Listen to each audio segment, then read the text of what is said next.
we're at Broken Head here, and I think the tide's coming in actually. Should have checked that before, but we've got this beautiful moon in the background just going down over the horizon,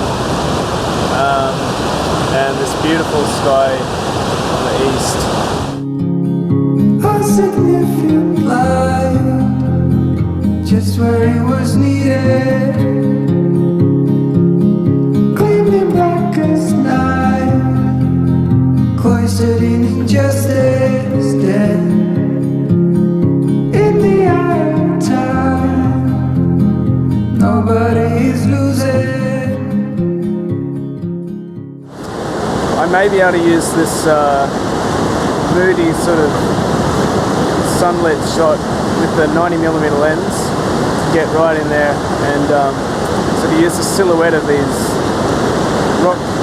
rocky crags out in the ocean as an interesting sort of colour and shape study. Yeah, let's get it set up and take a shot of that. Okay, so it's a pretty simple shot.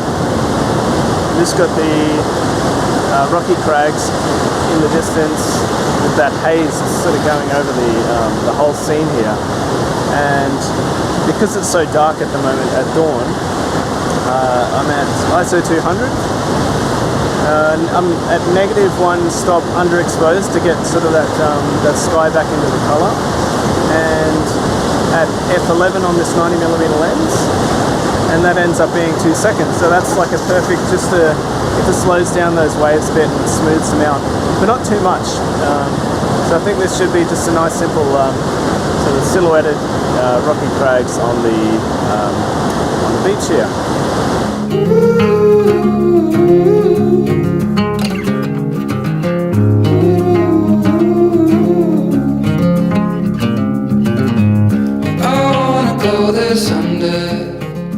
The swells are not too bad, but just got to keep an eye on this water coming back in. So I'm going to look for another composition.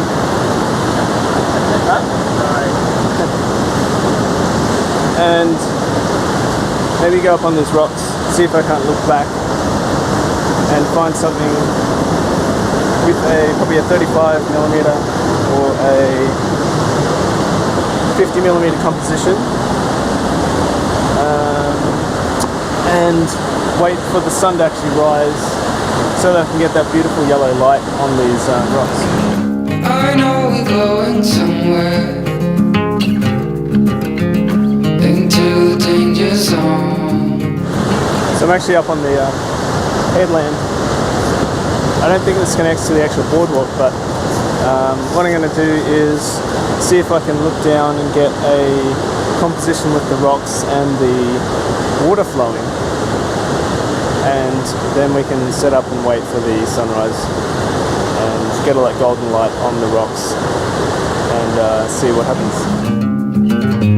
I set myself aside, lead the way on this trial. If you don't know the way, we can start. I think I may have found something. The problem is that I need to be careful with the actual headland blocking the sunlight. So there's these three sort of rocks that slice the water. I'm hoping that they are in the line of the sun, but I'm not sure. I'll have to see. But if nothing else, I think I'll just set up here and wait for the light to come and get something anyway. Maybe if it doesn't work with the actual golden light from the sun hitting those rocks, then it could work as a black and white with a bit of a longer exposure. So I'm going to set up and see what happens.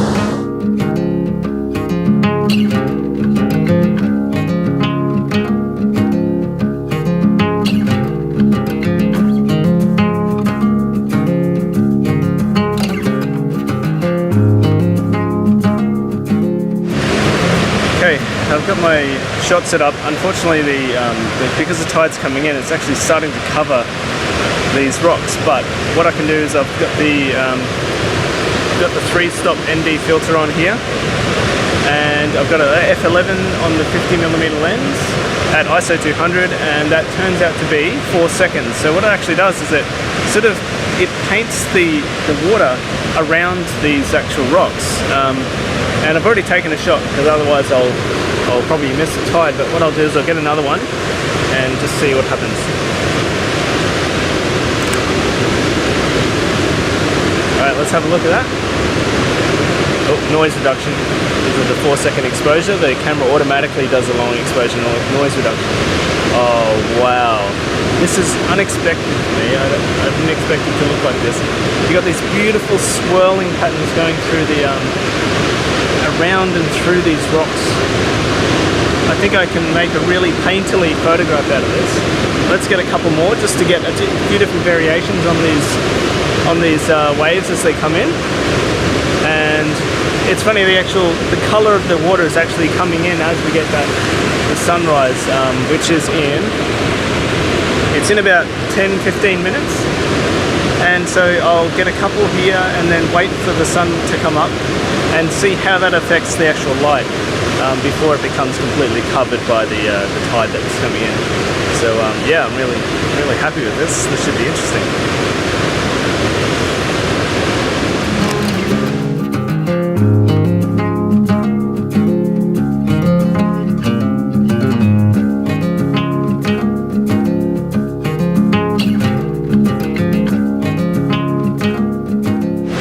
I can just see the sun coming up over the horizon.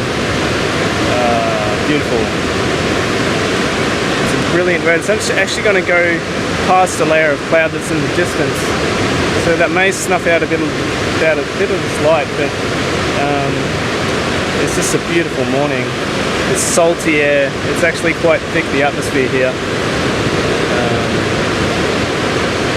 But I'm really liking this shot. So I'm going to wait for the sun to really start covering those rocks in light.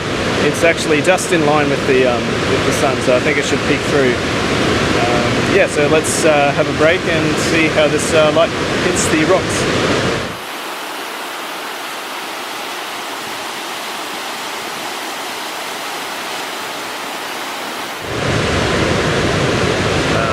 Okay, so what's happened, I forgot to think of this, as the light exposure has come up in the scene, the exposure for my long exposure has actually gone down. So I'm actually now at about 1 second. So I'm actually going to get some different results with this. I'll get a little bit more color, but I'll get a shorter shutter speed, so the waves won't be quite as painterly. So I'm just going to go run with this and see how it feels. Wow. No, this is actually turning out pretty nice. We've got these beautiful snaking, wispy patterns of the ocean around these rocks still. It's still doing that effect, but it's slightly different than before. So I'm going to just get a few of these shots, and I think this should be a pretty nice sort of result from this excursion out to Broken Head in New South Wales. Until next time, bye.